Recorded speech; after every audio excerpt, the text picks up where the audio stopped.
یعنی کہ رات کے آپ لوگ کسی بھی پہر میں اس نماز کو پڑھیں تو انشاءاللہ یہ آپ لوگوں کے لیے زیادہ بہتر رہے گا۔ تو آپ لوگ جب جانماز پر کھڑے ہو جائیں تو سب سے پہلے آپ لوگوں کو نیت کرنا ہوگی۔ نیت میں اکثر لوگ کنفیوژن رکھتے ہیں، ان کو سمجھ نہیں آتا ہے کہ وہ کس طریقے سے نیت کریں گے۔ تو پیارے عزیزان گرامین، یہاں میں آپ لوگوں کی آسانی کے لیے بتا دوں کہ نیت جو ہے وہ دل کے ارادے کا نام ہوتی ہے، لیکن لفظوں سے کہہ لینا بہتر ہوتا ہے۔ ہم یہاں پر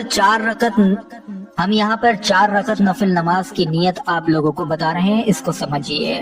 نیت کی میں نے 4 رکعت نماز حاجت کی نفل واسطے اللہ تعالیٰ کے رخ یعنی کہ منہ میرا کعبہ شریف کی طرف اللہ اکبر۔ جیسے ہی آپ لوگ ہاتھ باندھ لے اس کے بعد میں ایک مرتبہ ثنا یعنی کہ سبحانہ پڑھیں، پھر آپ لوگ اعوذ اور بسم اللہ شریف کو پڑھیں، اور اس کے بعد میں ایک بار آپ لوگ سورہ فاتحہ یعنی کہ الحمد شریف کو پورا پڑھیں۔ پہلی رکعت میں ہی آپ لوگوں کو اب یہاں پر سورہ فاتحہ یعنی کہ الحمد شریف کے بعد میں 3 بار آیت الکرسی کو پڑھنا ہے۔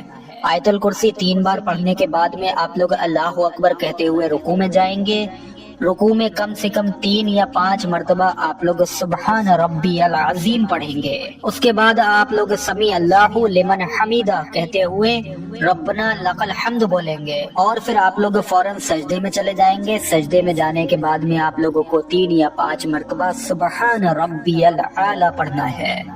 پھر آپ لوگ اللہ اکبر کہتے ہوئے اٹھیں گے، دوسرے سجدے میں جائیں گے۔ دوسرے سجدے میں بھی 3 یا 5 بار سبحان ربی الاعلی پڑھنا ہے۔ اس کے بعد اللہ اکبر کہتے ہوئے آپ لوگ کھڑے ہو جائیں گے۔ اب آپ لوگوں کی یہ دوسری رکعت آ گئی۔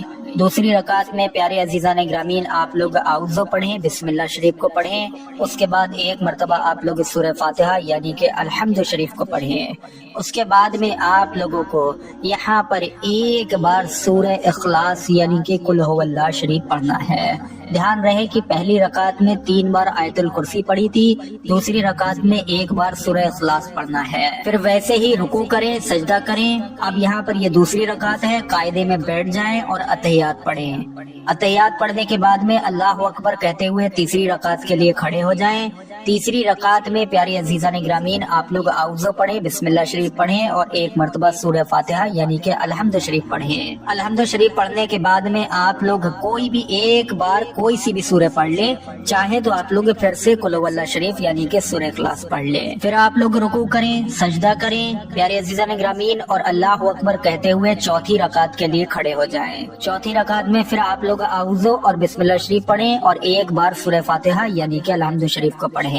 پھر آپ لوگ 1 مرتبہ کوئی سی بھی سورہ ملا لیں، چاہے تو سورہ کوثر پڑھ لیں، یا چاہے تو چوتھی رکعت میں بھی آپ لوگ 1 مرتبہ قل هو اللہ شریف یعنی کہ سورہ اخلاص پڑھ لیں۔ رکوع کریں گے، سجدہ کریں گے، چوتھی رکعت ہے، قاعدے میں بیٹھ جائیں، اتحیات پڑھیں، درود ابراہیمی پڑھیں، اور آپ لوگ ربنا آتینا پڑھ کر سلام پھیر لیں۔ یہ آپ لوگوں کی 4 رکعت صلاۃ الحاجت کی نماز مکمل ہوئی۔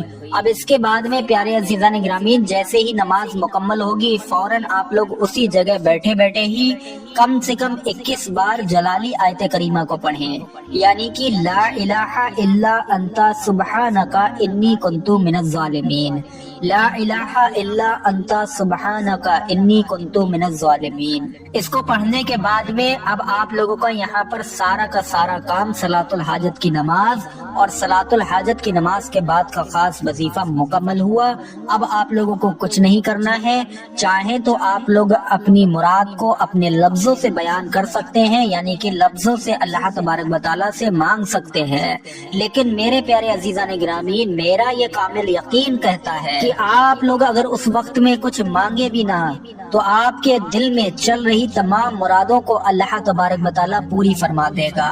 اس نماز کے ذریعے پیارے عزیزان گرامین لوگوں کی صرف ایک حاجت پوری نہیں ہوتی ہے، ان کے دل میں چل رہی تمام اگر 1000 لاکھوں مرادیں بھی انسان رکھتا ہے، ایسا ممکن تو نہیں ہے کہ کسی کی 1 لاکھ مرادیں ہوں، لیکن یہ عمل ایسا ہے پیارے عزیزان گرامین جس کی کوئی لمٹ ہی نہیں ہے، جس میں انسان کی مرادوں کی کوئی لمٹ نہیں ہے، کتنی بھی مرادیں اپنے دل میں رکھتا ہو اللہ تبارک و تعالیٰ پوری فرما دیتا ہے۔